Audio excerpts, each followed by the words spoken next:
melahirkan. Yeay, memang melahirkan tidak pernah kenal waktu, seperti juga dengan kematian. Kenapa aku jadi ngelantur membahas kematian?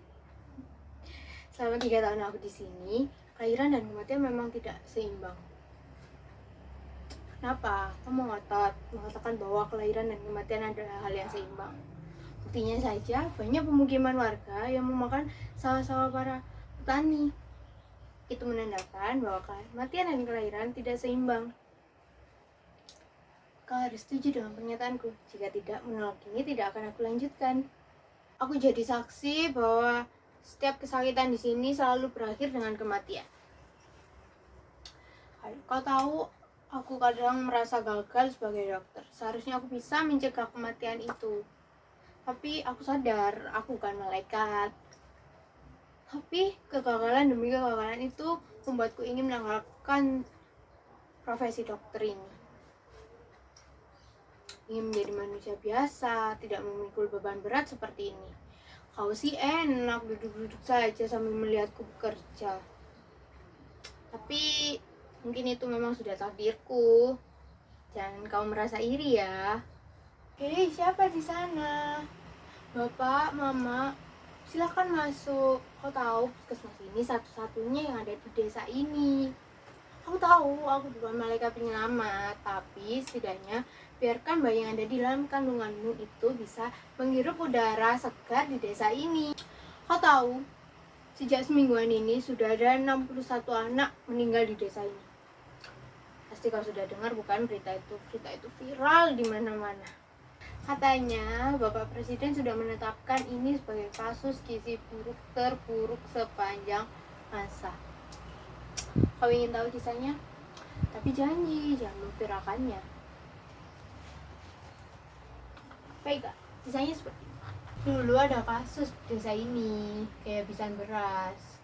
Asal kau tahu saja ya, kita ambil beras dari kota kabupaten menggunakan perahu. Memakan waktu 2 hari. Nah, waktu itu perahunya nabrak batang kayu di sungai. Orang-orangnya habis dimakan buaya. Berasnya ngapung di sungai. Tapi anehnya, warga-warga datang ke puskesmas untuk menyalahkanku. Mereka menuding aku sebagai dalang di balik semua ini. Aku ingat Bapak Tibo pernah bilang gini, kami ini orang primitif. Kami juga ingin makan beras seperti kalian orang-orang yang ada di Jawa. Jadi tolonglah kirim kami beras. Lalu saat aku ingin menjawab, saat itu juga Bapak Tibo menyangkal. Sudah, diam. Suruh saja presidenmu itu kirim beras untuk kami. Bapak Koga yang berada di belakang pun maju ke depan. Saya ingin bicara. Maaf Bapak Tibo, tapi Dokter Ayu ini sudah bantu kita orang yang sudah sakit-sakitan. Juga bantu kita lahirkan anak-anak, bukan? Jadi, dia tidak ada urusannya dengan beras. Bagaimana bisa begitu, Kakak? Dulu ada orang Jawa yang berniat baik mau mengirim kita beras. Sekarang kita sudah bisa makan beras, toh? Tapi karena dia orang berasal dari Jawa, pasti dia bisa lah kirim beras ke kita. Aku ada punya usul. Bagaimana jika sekarang kita makan sagu saja dulu? Mana pula bisa begitu? Dulu zaman presiden, orang Jawa pernah bilang, kalau kau ingin maju, kau harus makan beras. Sudahlah, tidak usah banyak ngomong. Pikirkan saja caranya agar kita bisa dapat beras. Bapak Tibo, apakah aku boleh bertanya?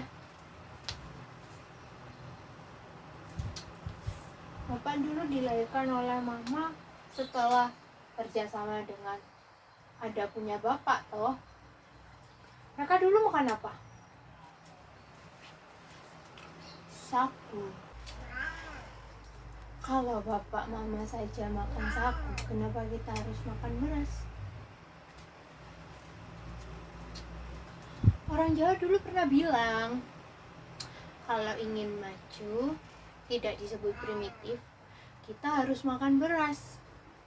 Bapak Tibo, orang modern tidak harus makan beras. Orang Belanda makan roti dari gandum, bukan makan beras. Karena di Belanda ditanamnya gandum, bukan beras. Sedangkan di sini yang ditanam sagu, bukan? Mana pula bisa begitu? Aku ingat dia yang pernah datang ke puskesmas tengah malam dengan membawa temannya yang sedang terluka. Lukanya cukup parah dan harus dibawa ke rumah sakit, tapi dia ngeyel, minta saya obati.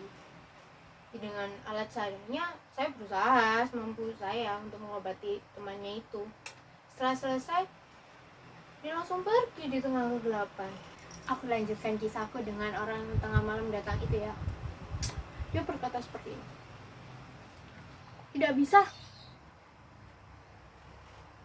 Kenapa? Sagu kita habis, katanya.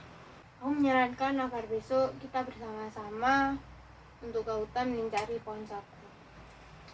Keesokan harinya aku tercengang, ternyata hutan yang aku kira dulunya perkebunan sagu kini berubah jadi perkebunan sawit.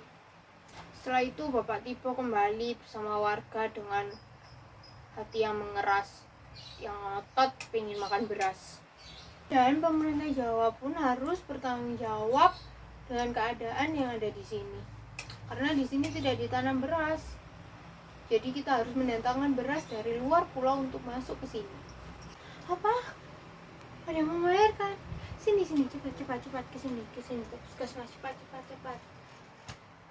Meskipun kekurangan gizi, bayi itu harus tetap dilahirkan agar bisa hidup. Terus terang, disitu aku merasa gagal menjadi seorang dokter. Gimana hidup di kelimpahan ini tetap terjadi kejadian gizi buruk. Sedih rasanya, tapi kematian demi kematian yang membuatku kuat untuk bertahan di daerah sini. Sampai suatu ketika transmigran dari Bali pun datang ke puskesmas. Dia bilang, hidup itu harus menanam, tidak bisa langsung memetik hasilnya.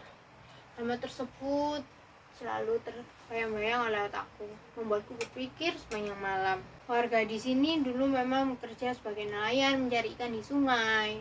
Lalu sebagiannya lagi ada yang mencari sagu untuk dijual. Namun setelah sungai tercemar limbah sawit dan hutan sagu pun hilang karena adanya kebun sawit, kehidupan di sini sungguh marat-marit. Banyak anak kecil yang hanya diberi makan batok kelapa. Terus para orang tua juga makan tumbuhan yang hidup di rawa-rawa. Itu pun kalau masih ada. Kalau nggak ada ya mereka nggak makan. Aku merasa bertanggung jawab atas kejadian ini. Yang sebenarnya aku akan pulang tahun ini, tapi aku batalkan karena aku harus bekerja keras untuk menyetarakan gizi di sini. Aku tahu Bapak Tipo tidak akan sepaham denganku, tapi demi kelangsungan kita harus bekerja sama. Dokter Ayu, itu katanya suatu hari. Masih untung kami punya dokter di sini. Beras tidak penting lagi. Ini untuk Dokter Ayu, sambil memberikan piring. Aku kaget bukan main. Sambil menerima ubi tersebut, aku langsung mengucapkan syukur karena ubi sudah menjadi makanan mewah untuk saat-saat ini. Belum bertanya, dia sudah pergi meninggalkanku dan kami bilang, dokter nanti kita ada acara, datang ya. Sepanjang hari aku berpikir, acara itu kan diadakan atas ucapan rasa syukur. Pasti telah terjadi hal yang istimewa. Tenang dokter, kami tidak memakai babi karena kami tahu dokter adalah seorang muslim. Jadi kami hanya membakar daun dan hipere. Ucap Pak Tibo saat menyambutku di desa. Saat berjalan pun aku bertanya pada Bapak Tibo, Bapak kalau boleh tahu dari mana semua asalnya hipere ini?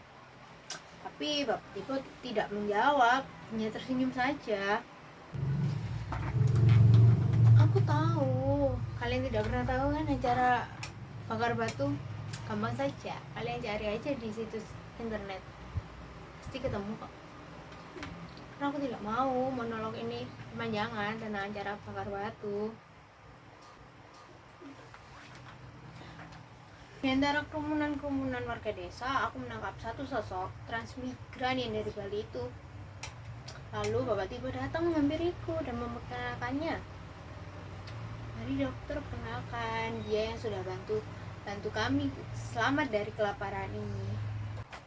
Setelah memberi salam, aku bertanya kepada bapaknya, jadi bapak yang memberikan DPR kepada warga desa. Kami menanam semua tanaman di tanah Papua ini untuk Indonesia. Nah, sekarang silakan saudara-saudara pahami sendiri makna dari kata-kata kepala suku dalaman tadi.